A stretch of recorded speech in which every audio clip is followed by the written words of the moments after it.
নমস্কার বন্ধুরা, আজ আমি বান রুটি বানিয়ে দেখাবো। তার জন্য থালার মধ্যে সমস্ত উপকরণ সাজিয়ে নিয়েছি। উপকরণগুলি হলো এক বাটি গমের আটা নিয়েছি, নারকেল কোড়া এক বাটি, সাদা তেল, অর্গানিক গুঁড়ো গুড় নিয়েছি, আর হাফ বাটি দুধ নিয়েছি, গরুর দুধ, একটা ডিম, ইস্ট আর লবণ। এইসব উপকরণ দিয়ে আমি বান রুটি বানিয়ে দেখাবো। বন্ধুরা, আমার ভিডিওটি ভালো লাগলে লাইক কমেন্ট শেয়ার করবেন। নতুন কোনো বন্ধু যদি আমার ভিডিও দেখে থাকেন তাহলে আমার চ্যানেলটিকে সাবস্ক্রাইব করবেন। প্রথমে ইস্ট আমি দুধের মধ্যে মিশিয়ে দেব। 1 চামচ উষ্ণ গরম দুধ নিয়েছি, 1 চামচ ইস্ট আমি এই দুধের মধ্যে মিশিয়ে দিলাম। ভালো করে মিশিয়ে দেব। ভালো করে ইস্ট দুধের সঙ্গে মিশিয়ে দিয়েছি। এরপর নারকেল কোড়ার ছৌ প্রথমে তৈরি করে নেব। তার জন্য গ্যাসে কড়া বসিয়ে দেব। গ্যাসে কড়া বসিয়ে দিয়েছি, নারকেল কোড়া দিয়ে দিলাম। এরপর অর্গানিকের গুঁড়ো গুড় নারকেল কোড়ার মধ্যে দিয়ে দিলাম। এরপর নাড়াচাড়া করে নারকেলের ছৌ তৈরি করে নেব। নারকেলের ছৌ তৈরি হয়ে গেছে। গ্যাস বন্ধ করে কড়া নামিয়ে দেব। এরপর একটা ডিম নিয়েছিলাম উপকরণ থালার মধ্যে। ডিমের কুসুম এখান থেকে আলাদা করে নেব। আলাদা করে নিলাম কুসুম।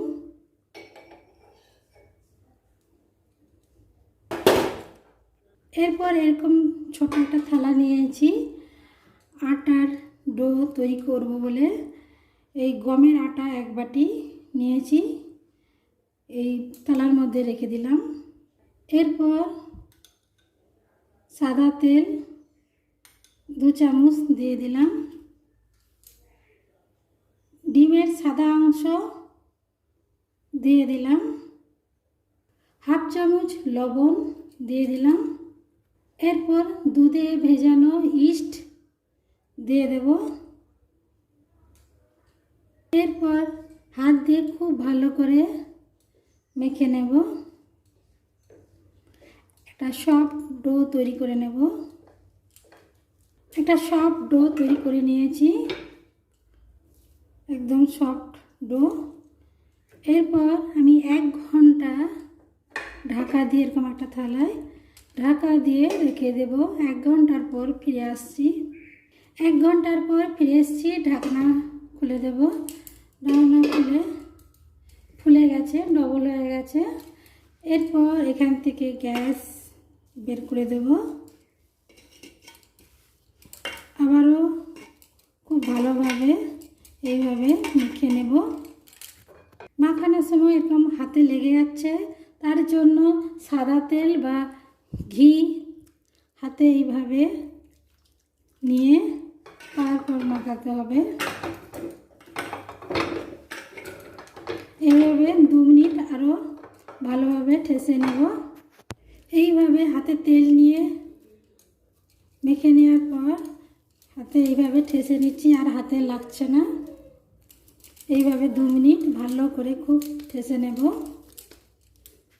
তারপরে থালার মধ্যে আপনারা কাগজ দিতে পারেন বা নাও দিতে পারেন, অসুবিধা নেই। তো আমি কাগজ দিয়ে দিলাম তলায় যাতে বসে না যায়। এরপর সাদা তেল কাগজের উপর বুলিয়ে দিলাম। সাদা তেল চারধারে ব্রাশ করে দিলাম। তারপর এই আটার ডো থেকে আমি 3টে লেচি করে নিলাম। 3টে পরপর লেচি করে নিলাম, তবে একটা লেচিতে দেখাচ্ছি। আমি একটা লেচি নিয়েছি, লেচিটাকে এইভাবে লম্বা করে নিলাম।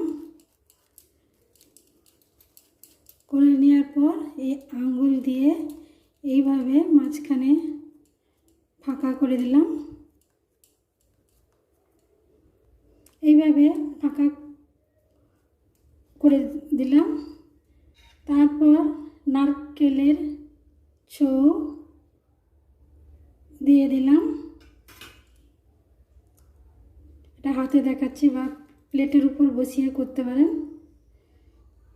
এইভাবে মুখ জয়েন করে দেব।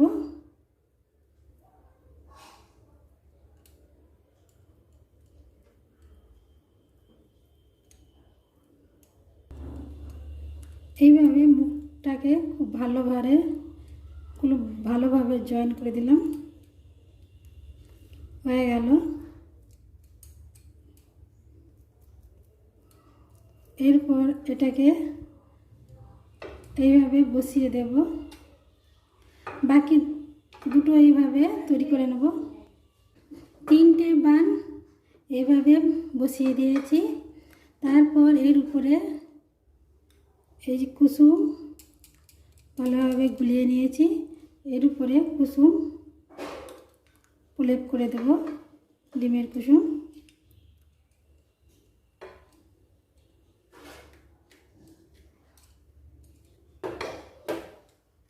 তিনটেতেই ডিমের কুসুম প্রলেপ করে দিয়েছি। এরপর একটা কেক ওভেন নিয়েছি, নিচে বালি আর স্ট্যান্ড দিয়েছি। স্ট্যান্ড দেওয়ার পর এই বান এখানে বসিয়ে দিলাম। তারপর ঢাকনা দিয়ে দেব। 30 মিনিট ওয়েট করব। 30 মিনিট পর কতটা কি হয়েছে দেখে তারপরে নামাবো। তো 30 মিনিট পর ফিরে আসছি। আমি গ্যাসের ওভেন মিডিয়াম আঁচে রেখেছি। মিডিয়াম আঁচে রেখে বান তৈরি করছি। 30 মিনিট পর ফিরে আসছি। 30 মিনিট পর ফিরে এসেছি, দেখি কতটা কি হয়েছে। হয়ে গেছে। তবে এইরকম কালার আসলে তবে বুঝে নিতে হবে যে বান রেডি। এরপর এখান থেকে বাটিটা নামিয়ে নেব। প্রথমে গ্যাসটা অফ করে দিলাম, বাটিটা নামিয়ে নেব। খুব সুন্দর হয়েছে, প্লেটে রেখে দেব। এরপর এখান থেকে এই কাগজ ছিঁড়ে দেব।